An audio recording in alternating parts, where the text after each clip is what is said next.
আসসালামু আলাইকুম। বাংলা সংবাদে সবাইকে স্বাগত জানাচ্ছি। আমি চিন্তিয়া হক। শুরুতেই সংবাদ শিরোনাম। এক ব্যক্তি 10 বছরের বেশি প্রধানমন্ত্রী পদে থাকতে পারবেন না বলছে বিএনপি।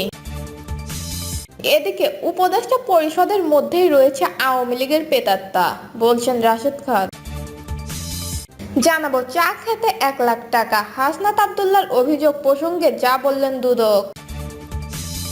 বাংলাদেশের নতুন সরকারের সঙ্গে কাজ করতে অধীর আগ্রহী চীন বলছেন মির্জা ফখরুল। এবং সর্বশেষ জানাবো ইসরায়েলের বিরুদ্ধে বিজয় উদযাপনে তেহরানে বিশাল র্যালি। শুনছিলেন সংবাদ শিরোনাম, এবারে বিস্তারিত। এক ব্যক্তি 10 বছরের বেশি প্রধানমন্ত্রী পদে থাকতে পারবেন না বলছে বিএনপি। একজন ব্যক্তি 10 বছরের বেশি প্রধানমন্ত্রীর পদের দায়িত্ব পালন করতে পারবেন না, সংবিধানে এমন বিধান যুক্ত করার বিষয়ে একমত হওয়ার সিদ্ধান্ত নিয়েছে বিএনপি। গত রোববার কমিশনের সঙ্গে রাজনৈতিক দলগুলোর বৈঠকে প্রধানমন্ত্রীর মেয়াদ নিয়ে বিস্তৃত আলোচনা হয়। 2 পূর্ণ মেয়াদ হবে নাকি 2বার হবে তা নিয়ে দলগুলোর মধ্যে বিতর্ক হয়। কেউ কেউ সংসদে 2 মেয়াদের পক্ষে, কেউ কেউ 2বারের হোক। সর্বশেষ 2বার প্রধানমন্ত্রী হিসেবে শপথ নিতে পারবেন এমন পক্ষে মত দেয়। যুক্তিতর্কের এক পর্যায়ে ওই বৈঠকে সালাউদ্দিন আহমেদ বলেন, এভাবে ঐকমত্য আসা হয়তো সম্ভব হবে না। এর বদলে একজন ব্যক্তি তার জীবদ্দশায় সর্বোচ্চ কত বছর প্রধানমন্ত্রী হিসেবে দায়িত্ব পালন করতে পারবেন তা ভেবে দেখার আহ্বান জানান তিনি।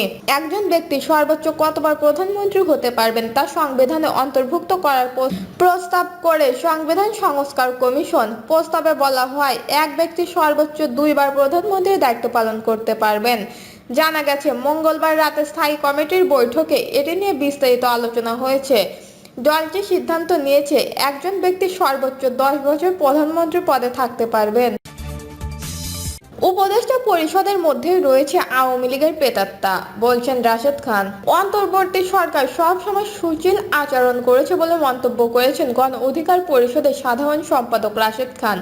উপদেষ্টা পরিষদে আওয়ামী লীগের প্রেতাত্মা রয়েছে বলে দাবি করেন তিনি। রাশেদ খান বলেন, মব সৃষ্টি হয় নুরুল হুদাকে গ্রেপ্তার করতে বাধ্য হয়েছে পুলিশ।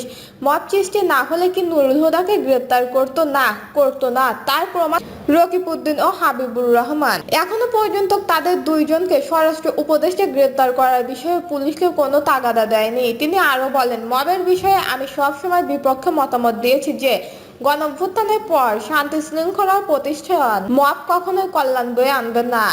কিন্তু সরকার কি নিজ থেকে আওয়ামী লীগের অপরাধকারীদের গ্রেপ্তার করেছে? সরকার সবসময় সুশীল ভূমিকা রেখেছে। এর অন্যতম কারণ উপদেষ্টা পরিষদের মধ্যে রয়েছে আওয়ামী লীগের প্রেতাত্মা। তারা কখনোই আইনের শাসন প্রতিষ্ঠায় মনোযোগী না। গণ অধিকার পরিষদের এই নেতা আরো বলেন, এর পিছনে তাদের কোনো সুদূর প্রবাসী ষড়যন্ত্র রয়েছে কিনা সেটি নিয়ে সন্দেহ লাগে। কেন তারা শেখ হাসিনার পরিবারের কাউকে ধরল না? কেন আওয়ামী লীগের দামি এমপি মন্ত্রীদের ধরছে না? কেন তাদের সম্পদ বাজেটপ্রাপ্ত করছে না? কেন 14, 18, 24-এর নির্বাচনের সাথে সম্পৃক্ত কমিশন জিসি এসপিদের বিরুদ্ধে কোনো ব্যবস্থা নিচ্ছে না? তিনি বলেন, সরকারের দুর্বলতার কারণেই মব সৃষ্টি হচ্ছে। এই মবের দায় সম্পূর্ণ সরকারের। সরকার যদি নিজ থেকে আওয়ামী লীগের দুর্বৃত্তদের বিরুদ্ধে জিরো টলারেন্স নীতি গ্রহণ করত, তবে দেশটাকে এই বিশৃঙ্খলতা দেখতে হতো না। আর সেই কারণেই জনগণের ক্ষোভের বহিঃপ্রকাশের অংশ হিসেবে নুরুল হুদার ওপর মব তৈরি হচ্ছে। কিন্তু সরকার যদি নুরুল হুদার কে সময় মতো ধরতো তবে কি সেই মব তৈরি হতো? তাহলে মব উৎপাদন কে করেছে? সরকার পরিকল্পিতভাবেই এই মব উৎপাদন করছে। চা খেতে 1 লাখ টাকা, হাসনাত আব্দুল্লাহর অভিযোগ প্রসঙ্গে যা বললেন দুদক। জাতীয় নাগরিক পার্টির দক্ষিণাঞ্চলের মুখ্য সংগঠন হাসনাত আব্দুল্লাহ গত মঙ্গলবার সামাজিক যোগাযোগ মাধ্যমে নিজের ভেরিফাইড ফেসবুক পেজে স্বাধীন বাংলাদেশের দুদকের চা খাওয়ার বিল 1 লাখ টাকা শিরোনামে একটি পোস্ট করেন। ওই পোস্টে তিনি দলের যুগ্ম মুখ্য সংগঠন ডক্টর মাহমুদা আলম মিতুর কাছে দুর্নীতি দমন কমিশনের কর্মকর্তা ঘুষ এনেছে বলে অভিযোগ করেছেন। তার এই পোস্টে মুহূর্তেই ছড়িয়ে পড়ে সামাজিক যোগাযোগ মাধ্যমে, দেশের প্রায় সব কয়টি গণমাধ্যমে, যার ফলে দুর্নীতি দমন কমিশনের ভূমিকা নিয়ে প্রশ্ন ওঠে। তবে হাসনাত আব্দুল্লাহ এর বক্তব্যে যাচাই বাছাইহীন এবং মানহানিকর দাবি করে প্রতিবাদ জানিয়েছে দুদক। মঙ্গলবার দুদকের উপপরিচালক মোহাম্মদ আক্তারুল ইসলাম স্বাক্ষরিত এক প্রেস বিজ্ঞপ্তির মাধ্যমে এই প্রতিবাদ জানানো হয়। এতে বলা হয়, সামাজিক যোগাযোগ মাধ্যমে জাতীয় নাগরিক পার্টির দক্ষিণাঞ্চলের মুখ্য সংগঠন হাসনাত আব্দুল্লাহ একটি পোস্ট কমিশনের দৃষ্টিগোচর হয়েছে। পোস্টটিতে তিনি যাচাই বাছাই ছাড়াই দুর্নীতি দমন কমিশনের মহাপরিচালক সহ কর্মকর্তাদের বিরুদ্ধে মানহানিকর বক্তব্য করেছেন।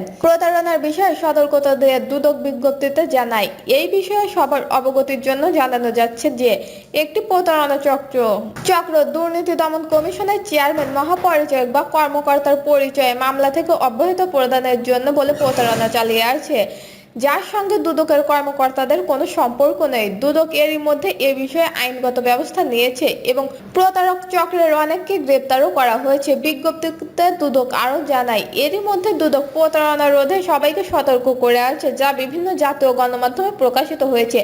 এরূপ প্রতারণার শিকার হয়ে অনেকে সামাজিক যোগাযোগ মাধ্যম দুদককে দোষারোপ করছে, যার ফলে দুদকের ভাবমূর্তি ক্ষুণ্ণ হচ্ছে।